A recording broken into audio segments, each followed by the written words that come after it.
Hello everybody, Beaton here and welcome back to another past paper video.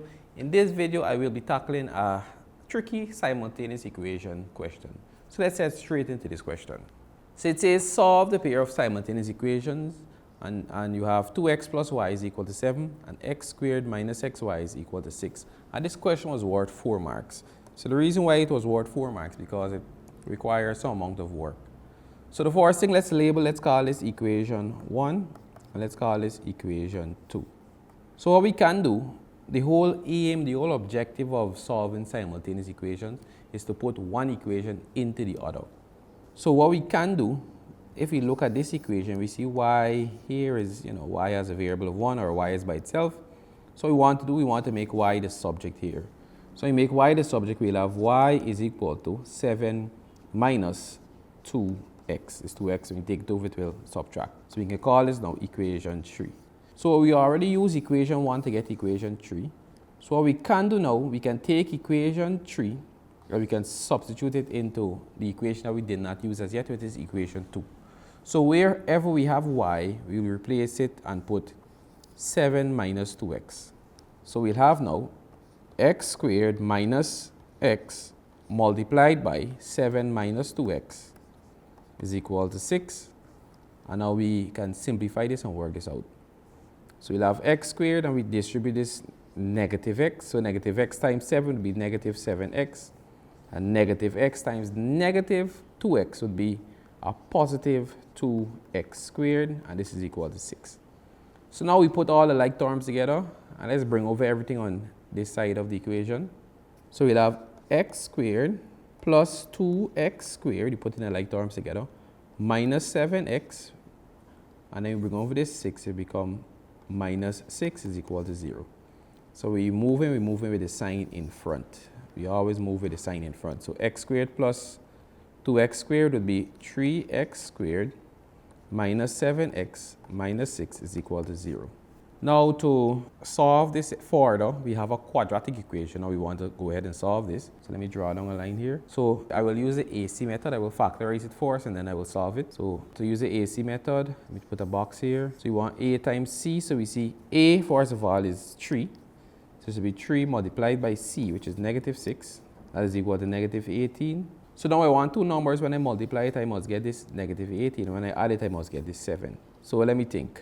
So I can try negative 9 times 2 would give me a negative 18, and negative 9 plus 2 would give me a negative 7. So these are the two numbers I will substitute. So I'll now have 3x squared minus 9. Now I'll attach an x to the 9, minus 9x plus, and I bring back the 2, and I attach an x to it, plus 2x. Minus 6 is equal to 0. And then I pair off, then I factorize. So I factor out, I look at the first bracket, if I look at the first bracket, I see the number 3 is common. So I factor out that 3. And I also see x is common. So I factor out the x. So when I factor out 3x from the first term, I'll be simply left back with x. When I factor out 3x from the second term, I'll be left with minus 3. Then I look at the second term, I factor out the plus. And then I look at the numbers, I see 2. So I see 2 is the common factor. I don't see any variable in common, so I factor out plus 2. So when I factor out plus 2 from the first term, I'll be left with x. And if I factor out plus 2 from the second term, I'll be left with minus 3. Negative 6 divided by 2 is negative 3. And this will be equal to 0. So now I'll have 3x plus 2 in one bracket and x minus 3 equals 0 in another bracket. And then to solve this here now, I'll just take it one step further. I'll equate both brackets to 0. So I'll have 3x plus 2 is equal to 0. And x minus 3 is equal to 0. So I'll solve.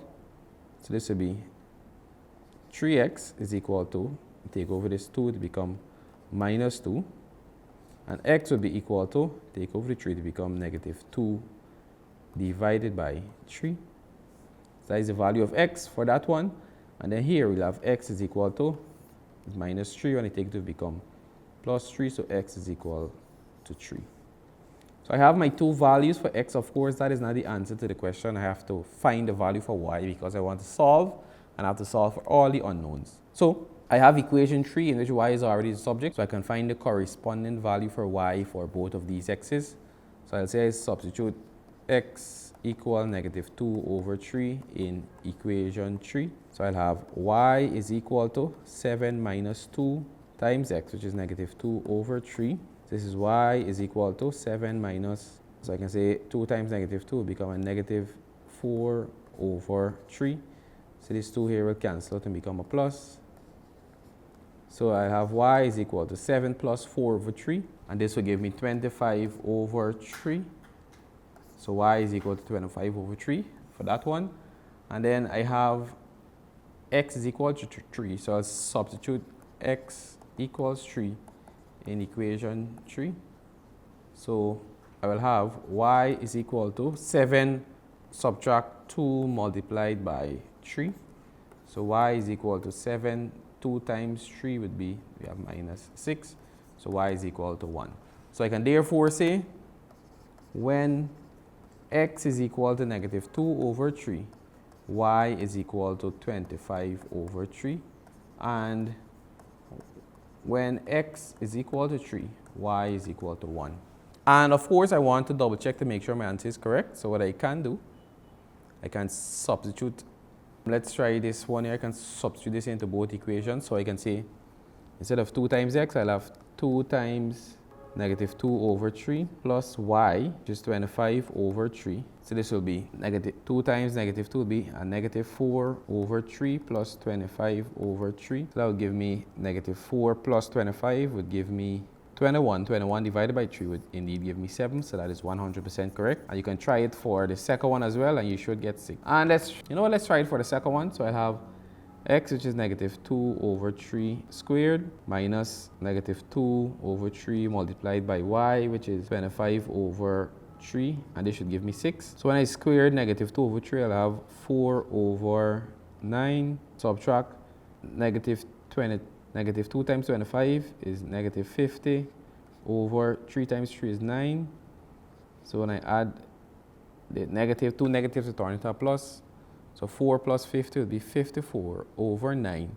And 9 divided by 54 will indeed give me 6. So that is also correct.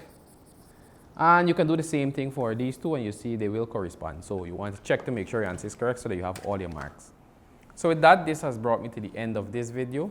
I trust that you have a good understanding how to solve simultaneous equations, questions like these. So keep practicing, and I'll see you in the next video in which I'll be tackling some more questions.